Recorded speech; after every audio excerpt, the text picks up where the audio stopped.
Hello, welcome to another video of Papa's Learning, and today the topic is capacitors. Capacitors are meant to be energy storage containers.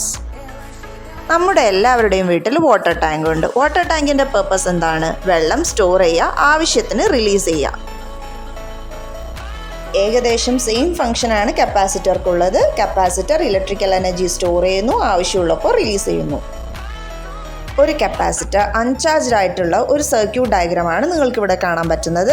അതിലൊരു voltage source ഉണ്ട്, ഒരു capacitor ഉണ്ട്, but the switch is not closed. അതുകൊണ്ട് capacitor is not getting charged.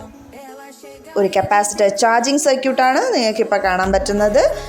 Switch is closed and so അവിടെ ഒരു electron flow ഉണ്ടാവും. ആ സമയത്ത് capacitor gets charged. The image and symbolic representation of capacitor can be seen here. ഒരു simple capacitor circuit നിങ്ങൾക്ക് ഇവിടെ കാണാം. Voltage source, switch, resistor, capacitor ഉണ്ട്. അതിൽ സ്വിച്ച് ഓപ്പൺ ഉള്ള സമയത്ത് അവിടെ ഇലക്ട്രോൺ ഫ്ലോ ഇല്ല, അതുകൊണ്ട് തന്നെ കപ്പാസിറ്റർ ചാർജ് ആവില്ല. When the switch is closed അവിടെ ഒരു ഇലക്ട്രോൺ ഫ്ലോ ഉണ്ടാവുന്നു, കപ്പാസിറ്റർ ചാർജ് ആവുന്നു. ആ സമയത്ത് നമ്മൾ കപ്പാസിറ്ററിൻ്റെ അക്രോസ് ആയിട്ട് ഒരു വോൾട്ട് മീറ്റർ കണക്ട് ചെയ്യുന്നുണ്ടെങ്കിൽ നമുക്ക് അതിന് അക്രോസ് ആയിട്ടുള്ള വോൾട്ടേജ് റീഡ് ചെയ്യാൻ വേണ്ടിയിട്ട് സാധിക്കും.